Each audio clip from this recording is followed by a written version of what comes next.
Thank you, thank you, thank you. Welcome once again, everyone. So I'm Maria Paz. I'm senior front-end developer. I'm also Women Tech Maker Ambassador, and as Michael mentioned, Google Developer Organizer of this community, GDG Malme, um, as well as Alvaro, Julia, and Mauricio. And we are organizers of this community. Yeah, so as I said, welcome everyone. A couple of important things. So today, Juliana, who is also one of our collaborators, she's going to take not a couple, I think, some pictures of us. So if you don't want to appear in one of those pictures, just tell us and we will respect like your preference. And the second important thing is that remember that we want to keep this a safe space for everyone. So we have a zero tolerance policy against any kind of harassment. And this is because we adopted the Google community guidelines for every type of this kind of events, online and also in real person. So couple of things as well. Be respectful to each other and speak up if you see or you hear anything. Just tell us, organizers, if you have anything about it. And yeah, so for yesterday's event and also for today's event, we are partnering with Food Cafe, who is currently providing this nice space for us to meet up. It's providing great pizza and drinks as well. So thank you so much for that. And yeah, this is also going to be in the live stream. So they are recording this and it's live currently. And be prepared for Kahoot, because after Q&A and his talk about multi-platform development, we are going to have 5 questions, because we have nice swag that Google provided to us, and we want to give it to some of you. We are going to ask a couple of questions regarding his talk, and the rest is just random fun questions. So be prepared. Okay, so lastly, what is the Google I/O? So I think it was at the end of May where this kind of series of events started with the Google I/O conference. And here in Malmo, we had the watching party.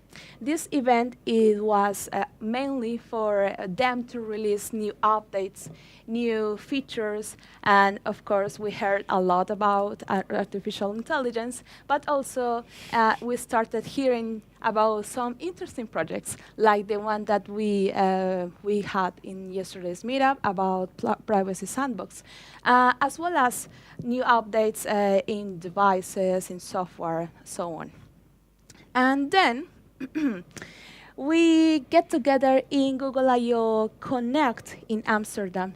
It was super nice to meet the rest of Google developer organizers of all Europe, as well as Google developer experts, and as Erik, and Women Tech Makers ambassadors. So basically everyone who is involved in community, organizers, ambassadors, experts, whatever. We get together for a full day of tech conferences, and of course having fun and doing networking.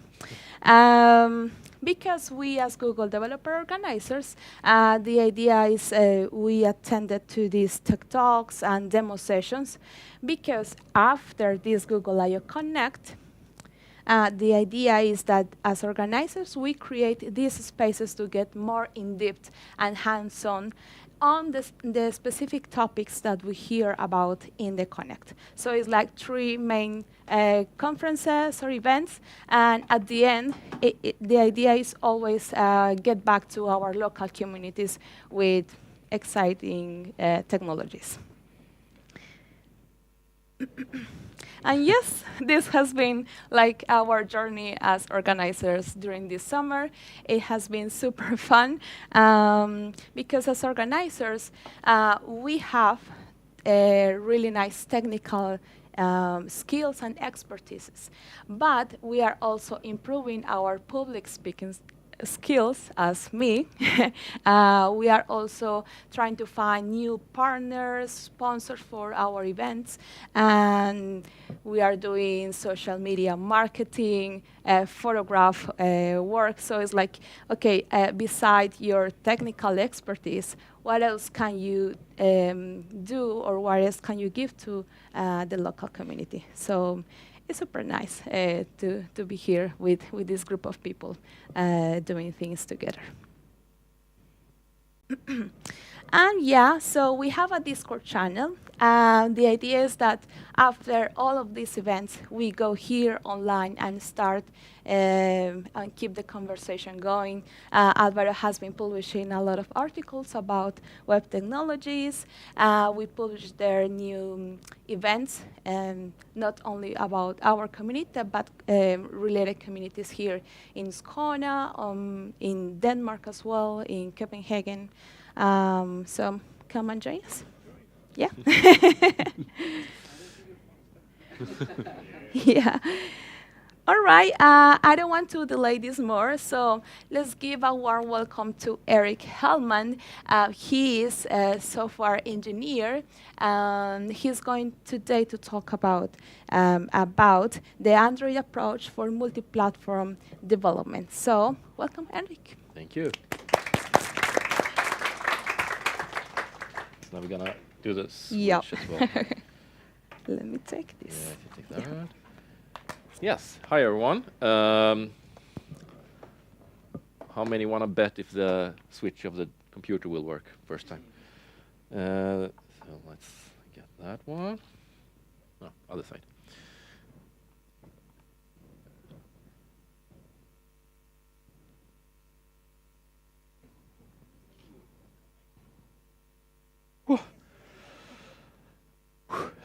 Okay, that was the hardest part of this.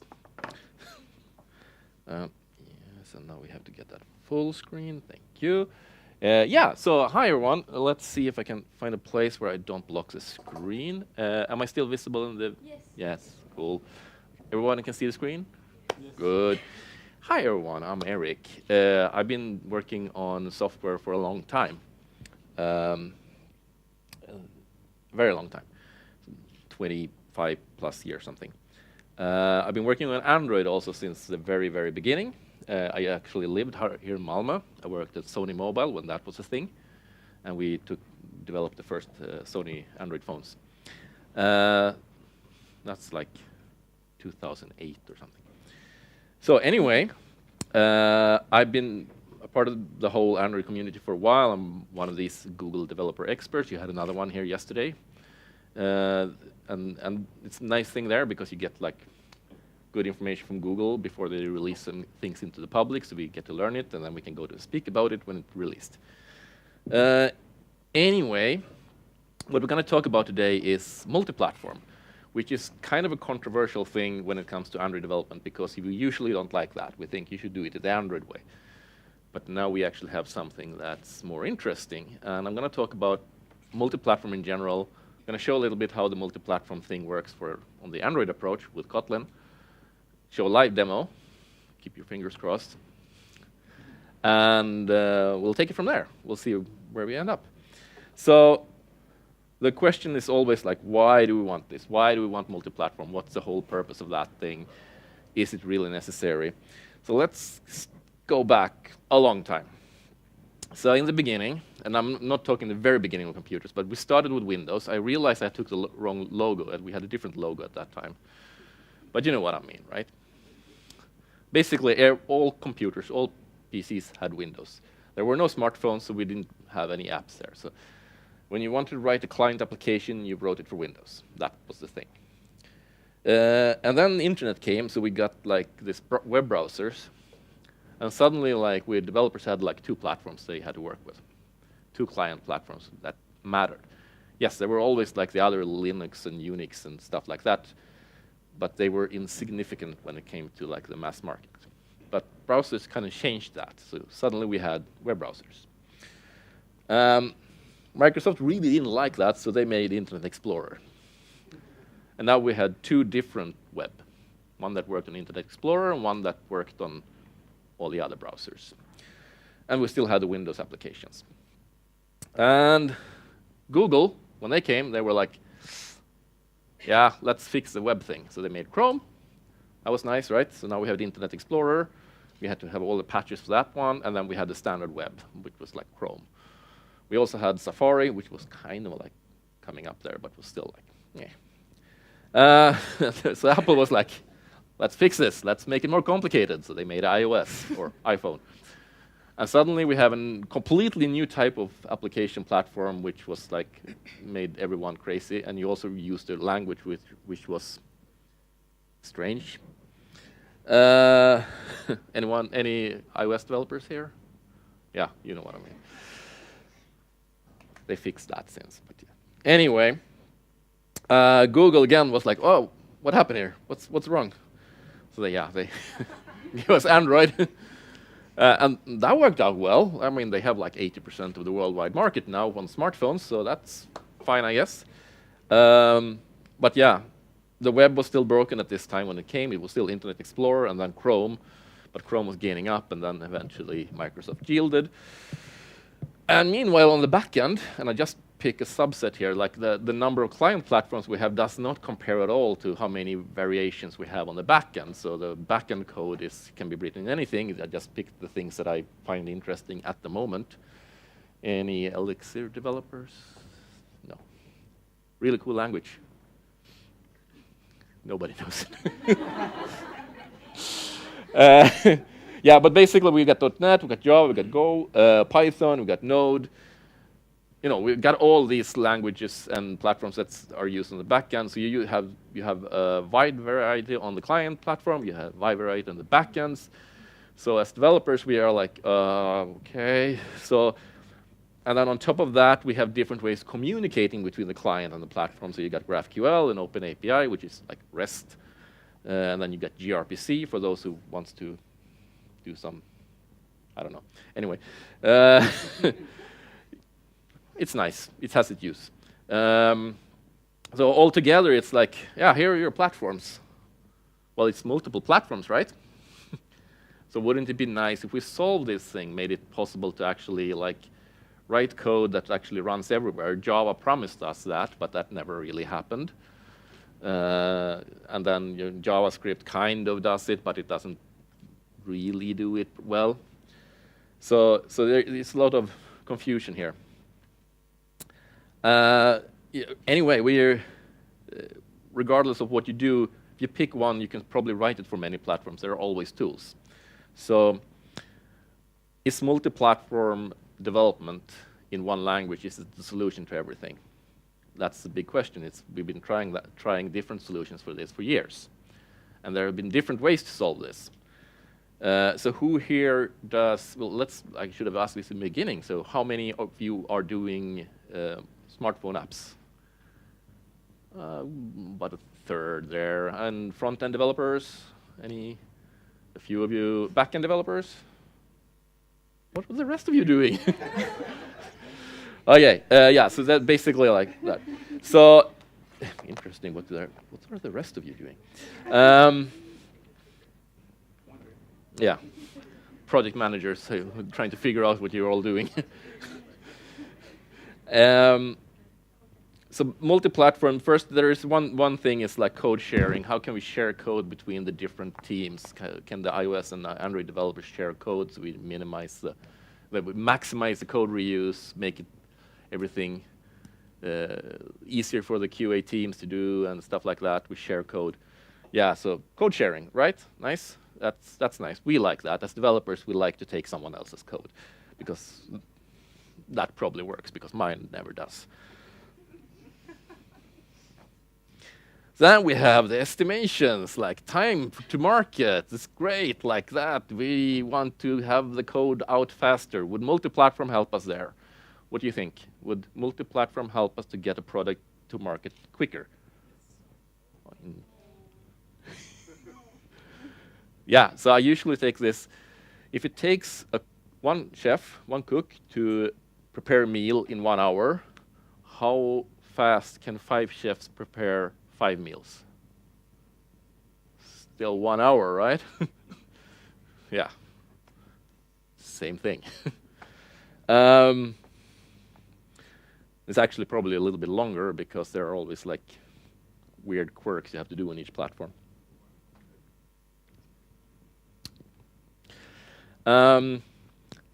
Tests.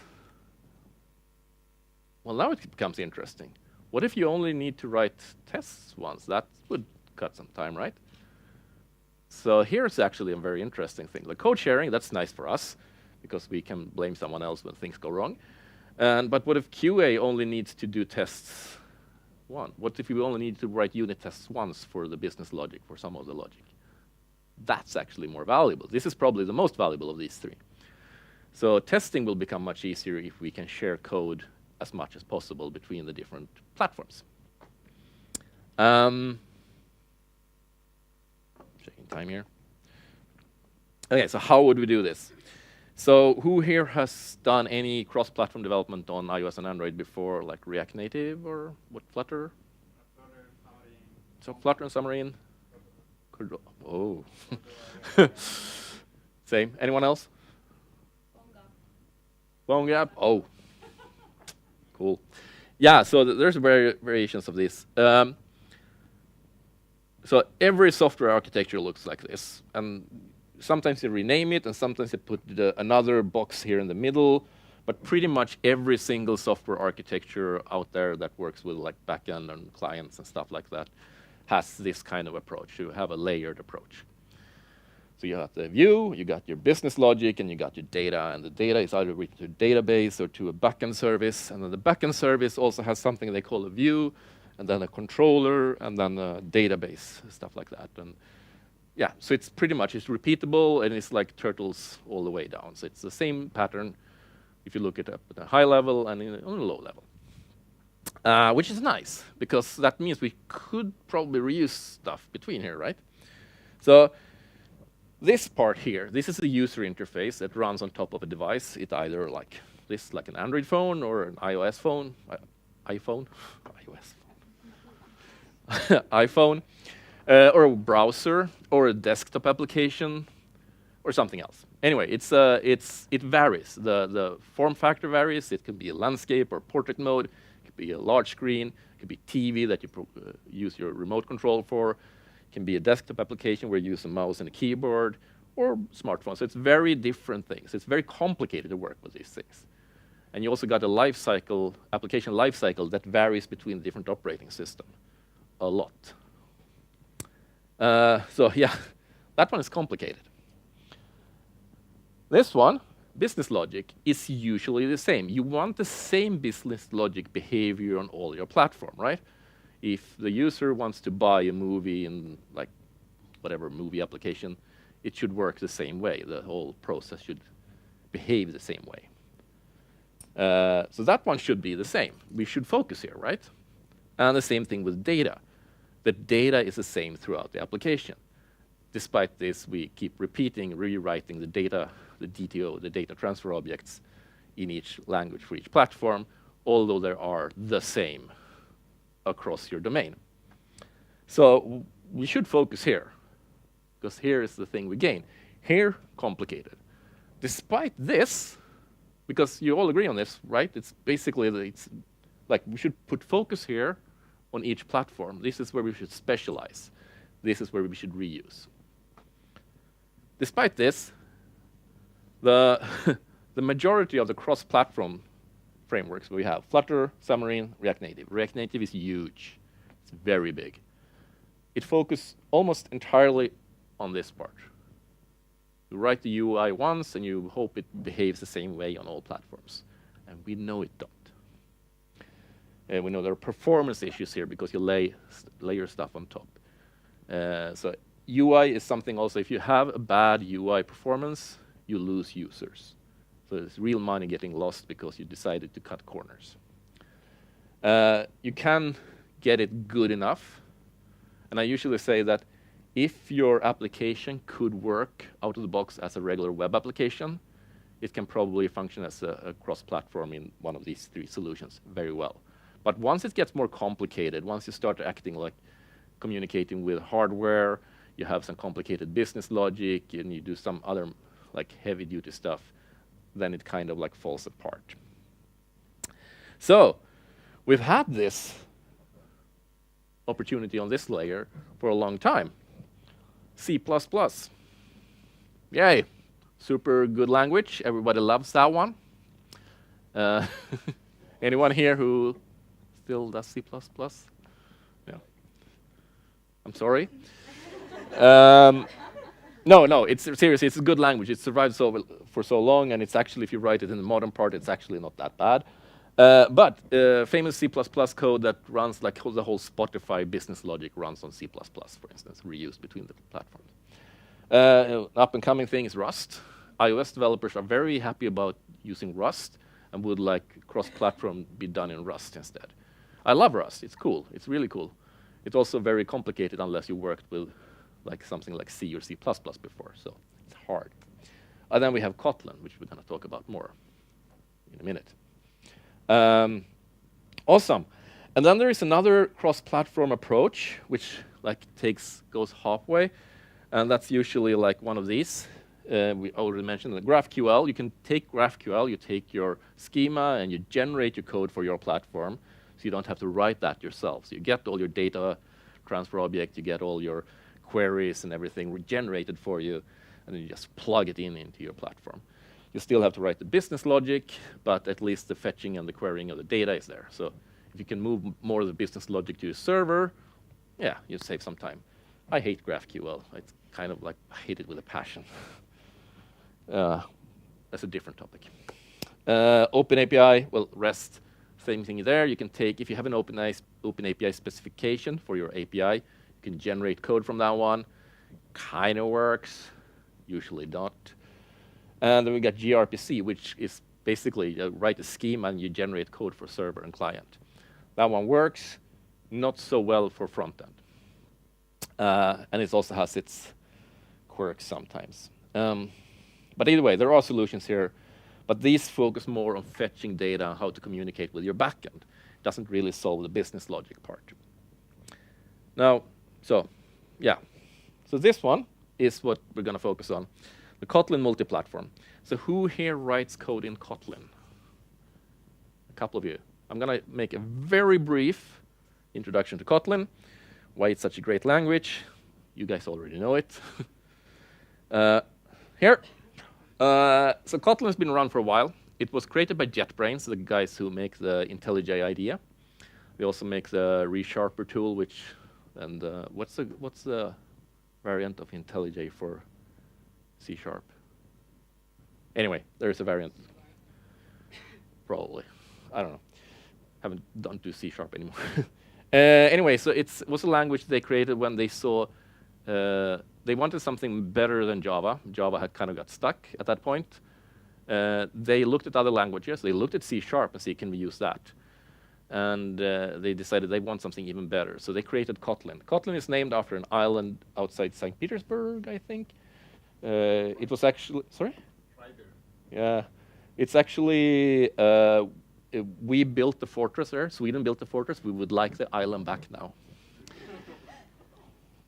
Yes. Anyway, so an example of how easy this language, how nice this language is to work with. You don't need to know the details of this code, but here I declare a function called load, which is an extension function on top of an object class called lifecycle owner. That function takes another function as a parameter called loader and return a deferred object, which is something that will be executed asynchronously. So that's a function declaration. Lifecycle owner is kind of like a placeholder for running asynchronous functions in Kotlin. And then I define another function with a prefix of infix, which means that this can be an infix operation, and I'll show you next how that works, where I say on a deferred object of some type, I have a function called then, which takes another function and returns a unit. Unit is the same as void. This means that I can write code like this. Load this, the thing I'm loading here. Load bitmap from media store, and then I give them an image and an image URL. And it loads that one. It will load it off another on a worker thread, so it won't load it on the main thread for me. We'll step over there. Then, and this is where the infix notation comes in. Infix means that I can put, like, I don't need like dots and dots in between and stuff like that. I can write the code like this. This is just this is the same function as that one. And the then function also takes a single parameter. Both load and then takes a single parameter, which means I don't need to use the brackets. I can just pass that out. Swift developers know the same. And then I say, then switch over to the main thread and set this image that I just loaded. This is kind of an example for how nice it is to work with Kotlin, because all Kotlin code becomes super easy to read, follow, and also write. That's kind of like the whole superpower with this language. It has these really nice quirks for actually handing stuff over, especially when you're working with asynchronous code. All of those of you who work with JavaScript and do async await, you know how much pain it is to write await, or do the then and promise and stuff like that, which is kind of like, So Kotlin does that better. Yes. So let's see, how do you use Kotlin for multi-platform then? Well, it kind of has this coming. So in the beginning, it only supported compiling to the JVM platform, which means it compiled to Java bytecode. But they had a whole compiler plugin theory here that, what if we just like switch out the generation of generating Java bytecode and we put in generating something else, like JavaScript instead. We compile the Kotlin code and output JavaScript. Compile the Kotlin code and output native binaries for specific platforms. And they had that plan from the beginning. So the Kotlin language itself is not tied to Java. It supports any kind of backend that the compiler would support, which is why we have this graph. So today we have Kotlin Multiplatform, which officially has support for this. Actually, web here has two targets, JavaScript and WebAssembly. Desktop is currently mostly running in the Java virtual machine on your desktop, but they have ideas about you running it natively as well. And then you have Android and iOS, and then you have server-side using either JavaScript or Java. And you share code between all of this. So you can have, like, in the same project, you have like a common thing, which is shared by everything, and then you have the client-specific and the server-specific. Another way to look at it is like this. So you have your common code, then you have your JVM-specific code, and the JVM, that's compiled to Android or the desktop. Then you have the iOS code, which has like two targets, either x64, the old Intel processors, or the iOS, everything from the new MacBooks to the iPhones. And then you can have native support for desktop using macOS, Linux, or Windows. So those kind of like the code, the compiled targets it supports. So you can write it just once in everything, like using the common libraries, and then you get a command line UI, or you put in some of the cross-platform libraries they have, or some other people have written, and you can build stuff for all platforms in the UI.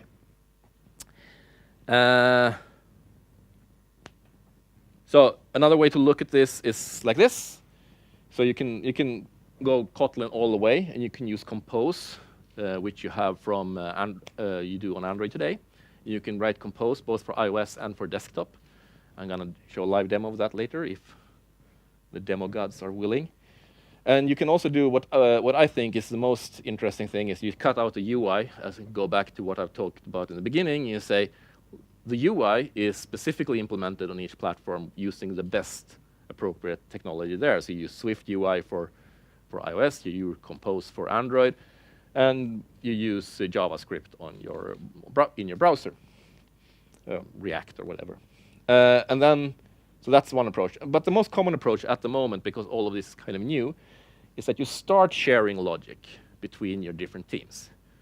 So you have a Kotlin library that is then distributed to all the teams, and then they plug that in. That could be something that talks to a microservice, and then the actual implementation of the microservice and is shared code there in between, but it's just part of the application. So that one is the most common today, I would say.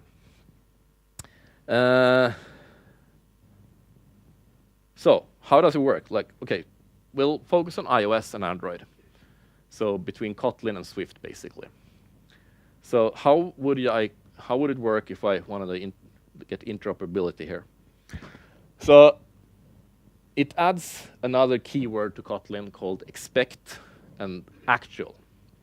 So in your common code, you define a function. Let's call it random UUID. We just want a UUID generated. And the expect here says, for each platform that my project defines, I will implement the actual implementation. So the Android Studio or IntelliJ will actually warn you. It will show an underline here if you don't have it implemented everywhere. So think of it as an interface across platforms.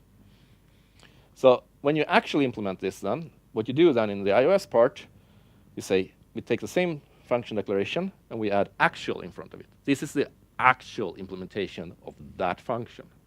The reference is here. And here we use a platform-specific stuff. So what JetBrains has done with Kotlin is that they generated Kotlin interfaces for everything in the on the iOS platform. So you say platform, foundation, and as UUID. So any iOS developer here knows exactly which class that is. Just create that one, and you create a string. OK. So that's how you bridge from Kotlin and how you bridge Kotlin to Swift. And you can do the same thing for Java, for JVM, or you can do the same thing for JavaScript. So basically, this is how it ties together then.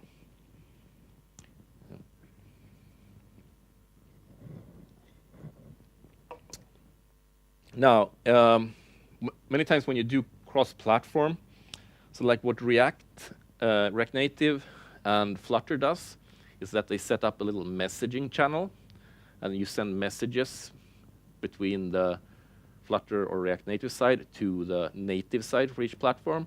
And then you get a callback on each platform where you have to implement what you're going to do, and you can pass a message back. It works, but it's kind of like creates a really weird setup. So when you want to do something specific on each platform, it creates a lot of complications for you.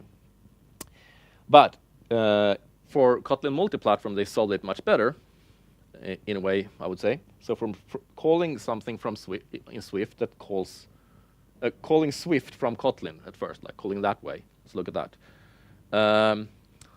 So we take an interface, say platform. This is the Kotlin code. And then we say expect fun get platform. And the actual implementation on the iOS part would look like this. We have a class, we call it iOS platform. It implements a platform interface, and there we have the name from the interface here. And this is how it implemented. We use a UI kit, UI device, current device, and then we get this property. So it's like the name of the platform. Actual, expect, platform, and here we use a concrete instance of the iOS platform. So that's how we go from that way. So when we call the get platform code in our Kotlin code, it will automatically map down to that one on iOS and the related one to Android. So that's basically the same as the last example.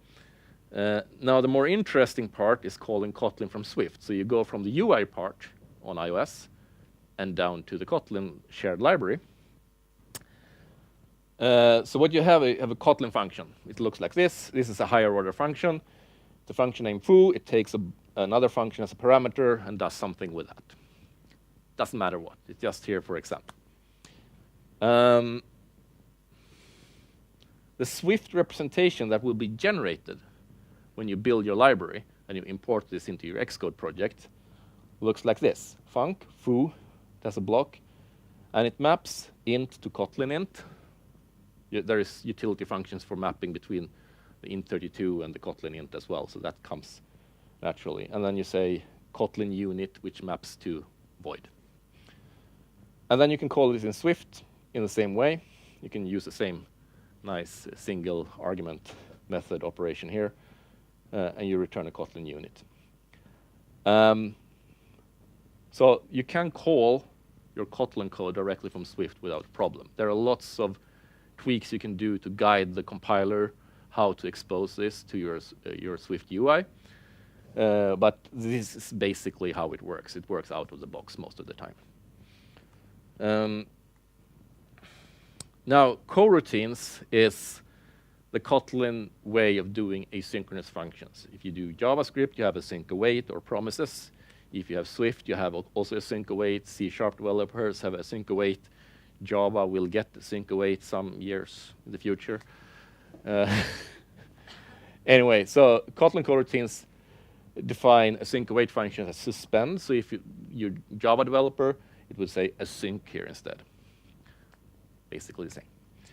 And it's like we have a foo, we input an integer, we return a string.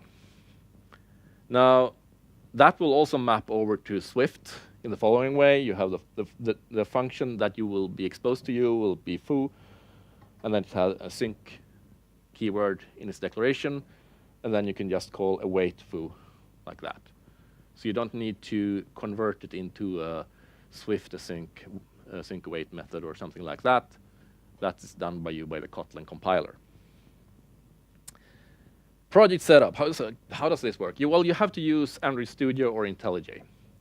I recommend using Android Studio if you're going to do Android development, so that's why I'm showing this. And basically, you will have a bunch of other folders, but this is what's interesting here. This is the basic structure you will get when you set up a multi-platform project the first time. So you have the shared folder, and in that one you have Android main, common main, and iOS main. The common main, well, that's a common code. That's a Kotlin code that you write that will run on all platforms. And then when it comes to the specific ones, you already saw how the platform code worked before. You put that in here. So here you have a platform.kt, which has this expect function, expect get platform. And here you have the actual of that function. And here you have the actual for the Android one. So that's basically the setup. And then you use like the Gradle build system with Android or Java in order to pull in the resources and dependencies and third-party libraries that is relevant for each platform. There is also, on top of this one, a folder with an Xcode project that you can open in Xcode if you want to work on the Swift code there. So this is just like the Kotlin code we're looking at right now. How does the mapping between Kotlin and Swift work? Well, this is a condensed, abbreviated version of that one. Null maps to nil, unit maps to void, string maps to string, list to array, map to dictionary, and interface match to protocol. So, and there is a long list on the Kotlin Lang site where you can see the entire mapping with some annotations and stuff as well. Some things are not supported, like inline classes in Kotlin are not supported out of the box or behaves a little bit weird. So for the shared code, you might want to avoid these incompatible things. Maybe they will be supported in the future. Popular libraries, what do we have? So we got Ktor, which has the coolest name, and also Ktor.io. It does two things, networking, like network calls, and not only HTTP, but like a bunch of other protocols as well. And then serialization, basically like how do you transform this to JSON or whatever other format that you want to support. And it's super easy. You use the data class in Kotlin. Data class is the built-in feature for defining data transfer objects. You annotate it with serializable, which comes from the Kotlin X serialization, which is kind of like a part of the Ktor project. And that means that Kotlin will generate all the code for deserializing and serializing these instances to JSON for you. You get that for free. And then you have your Ktor thing. You set up a route. Anyone doing backend development know what I mean with the routing. So you just set them up and you say, on the customer route, you have a get function. You have a get for a specific ID. You have a post and you have a delete on a specific ID. I skipped the actual implementation here because that just didn't fit. But this is one example of how it would look like. So let's say we want to have this get a specific customer. Then the client code can do like this. So you just create an HTTP client from the Ktor library. you say you give it a URL, and you say get that one and convert that to a customer. And since you have all the shared code, you have the DTO with the serializable annotation, now you got a client and a server and the shared code, and the mapping works out of the box. So that's all the code you needed in order to do the communication. Someone's alarm went off. Okay, Ktor, great. So if you're going to do some serious Kotlin multi-platform project, I really recommend you to use this one. You can also use Apollo, which is the GraphQL library. They also support Kotlin multi-platform out of the box. But again, GraphQL sucks, so don't use it. That's my opinion. It's not a fact. Okay. Another popular thing is SQL Delight, which is a library from Square. I see the import here is wrong, but never mind. So it's a library basically that lets you write database operations for iOS and Android, and also for the web to store things locally in a neutral fashion. It uses this one uses SQLite as a backend database, but they have support for other databases as well. So basically, you have this expect, but now we don't have it on a function or something. We have it on a class. We say there is in each platform implementation a class named driver factory. Okay? So the native one, which will be like the iOS version, it's called native here. They have an actual class and driver factory when you have an actual function, actual fun, create driver with the SQL driver returned. So now when you call this code from your iOS application or your Android application, it will automatically pick up and create a database for you. So the SQL Delight will take care of all the platform specifics for doing this. Android, same thing here. Okay, we are nearing the end here. So compose for multi-platform. This is like the demo I'm going to do. And it will look like this. So you can, all of you doing Android development know what compose is? Yeah. Yes, so compose is, for the rest of you, it's the declarative UI language for Android.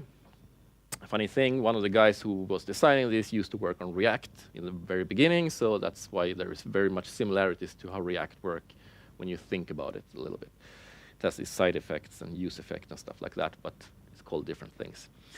So let's see.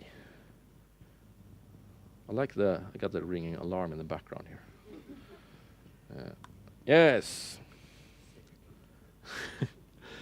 So this is, let's see, look the code. Here I have an Android emulator. And let's see if I can.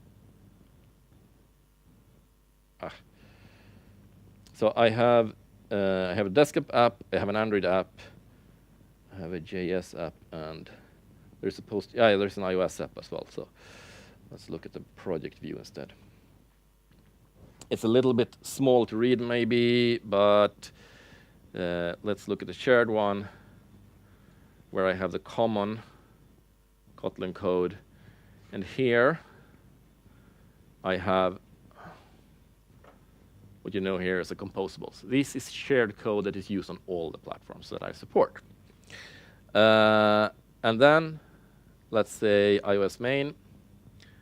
There we have, what we do there is to say we have a main controller, a function called main controller, which returns a UI controller, which returns a compose, which just called compose UI view controller and passes in the composable from the Jetpack compose.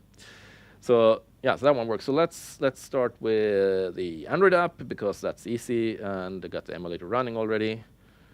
And there you go. That was easy.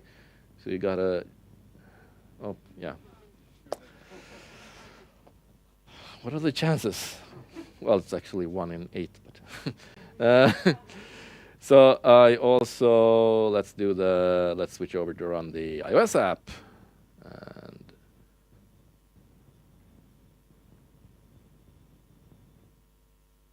yay! Oh, we got the same one here. Looking better. And so here's an interesting thing. Like, I will show you next how the desktop app also. So I can here I long press, and I get the flag. That actually looks better on that screen. Yeah. So now I get the flag there. This one should also be one, unless I'm mistaken. I don't know. I don't want to guess anymore. But let's run the desktop app. And this is an example why it's so difficult to do multi-platform apps when you share the UI. So here you need special code. Did it start now? Yeah, it started. Here you have it. So this is a JVM application. Here I also have the same thing, but now I no longer long press here. It doesn't really support that. But wait, and now it crashed for me. How nice. Oh, there we go. Let's quit it and restart it again. There had to be a bug, right? Yep, there we go. Okay, so here we have an example. Instead I do the right click, two-finger click on the macOS. That's how I do that one. So here you need to do this differently, right? And the way they done that is, let's find the desktop one, desktop main, and it has right click. Like, does this platform support right click? So that's how we handle this one here. We can go to the expected ones to see has right click. I can go this one and find usage. And there is one usage in the game interaction, the shared code. This game interaction is placed in the shared source common main game interaction. Here it is, that code. So here we have do we support has right click. If it doesn't support right click, then we do this code here, and otherwise we do this pointer input, and then we have to check if it's long presser and stuff instead. So this is why, like, I find Jetpack Compose really cool, but it's just another iteration of what we do with React and Flutter. I like Compose more than I like writing React, so that's a good thing, I guess. But it works. We see it now, and it's cool that it runs on all platforms. And technically, we don't have to run on the JVM when we run on the desktop. We could run it on the native compiled completely also. Although I haven't tried that, so I'm not gonna. Anyway, that was all I had. So I'm gonna thank you very much for listening. And questions?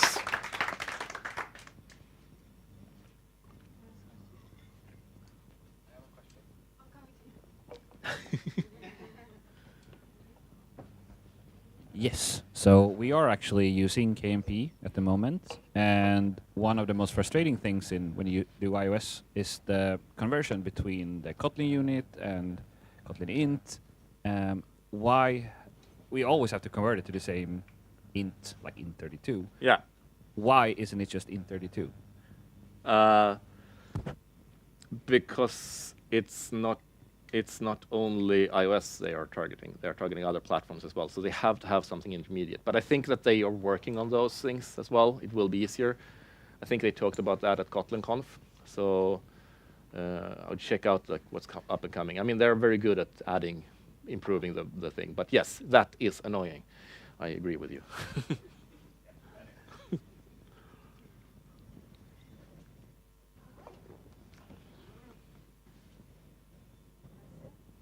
Everything is super clear. You already knew everything. That's awesome.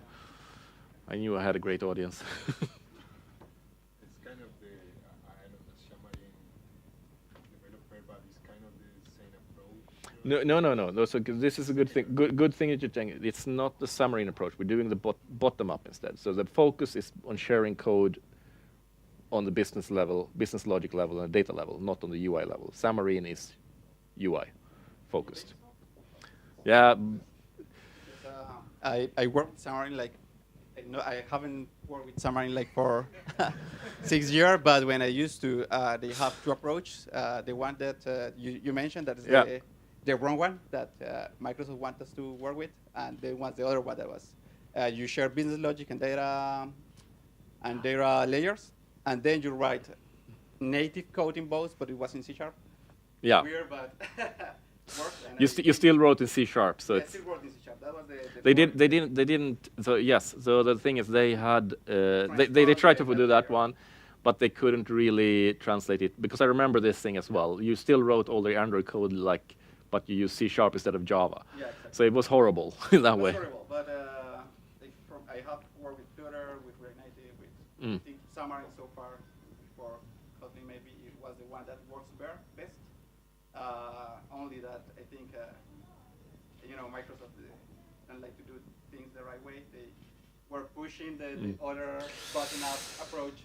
Yeah, so that I agree, but as we know that today, they kind of failed at that one, so it never happened. And I think that you want to do the UI in the UI level because also what we see is that, especially if you look at the Android the ecosystem today, the types of the devices that are coming out is iterating so fast. This is a huge problem for React Native. That was my problem with Xamarin. Like every time we wanted to implement like something coming up, Xamarin libraries, because they were wrote in C#, they were like 1 or 2 years. Yeah. Then this is a problem. This is a problem with React Native because they are always lagging very far behind of what the platform supports. Flutter has the same issues, sort of, but since Google is doing that, they can keep up at least with Android much quicker, so it's less of an issue, but it's still an issue. So we should you want to put your development effort on the UI for each platform because it makes a better user experience. That's my approach to it, and then you should just use whatever comes out for each platform there. But yes, good point. You could do these things as well, but you could also write it in C++ if you wanted. So, anyway, yes, some questions there.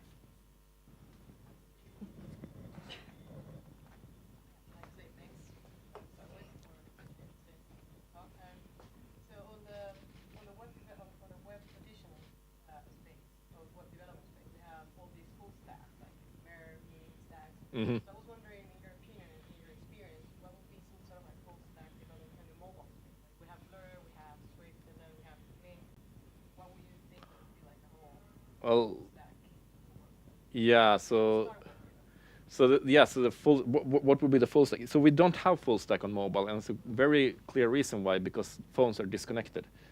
Like the browser is like it's almost always connected. It assumes it's connected, sort of. Very few people do web apps that works offline, but every smartphone app, the native smartphone app, really have to work offline. So this is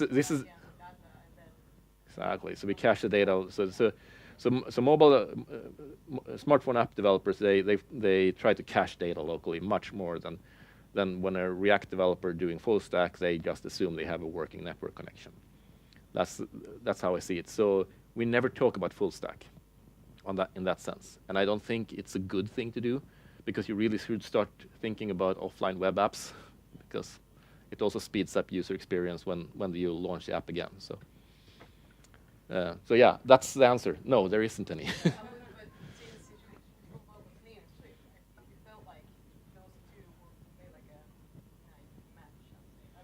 Yeah.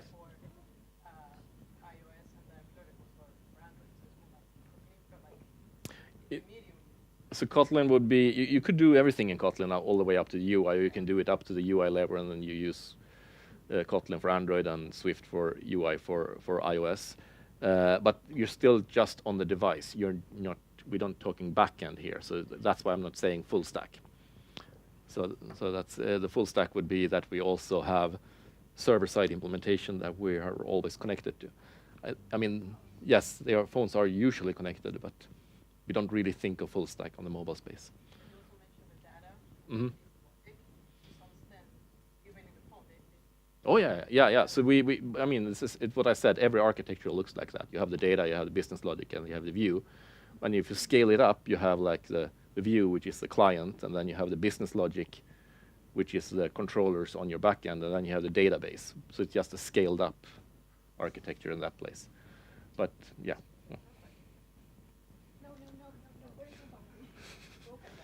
We are out of time. Okay, yeah, I'll be around for a while more because pizzas are coming. So that's the only reason. So feel free to come and ask me more questions. It's really nice to be here again. Really nice to see so many of you show up. So thank you very much.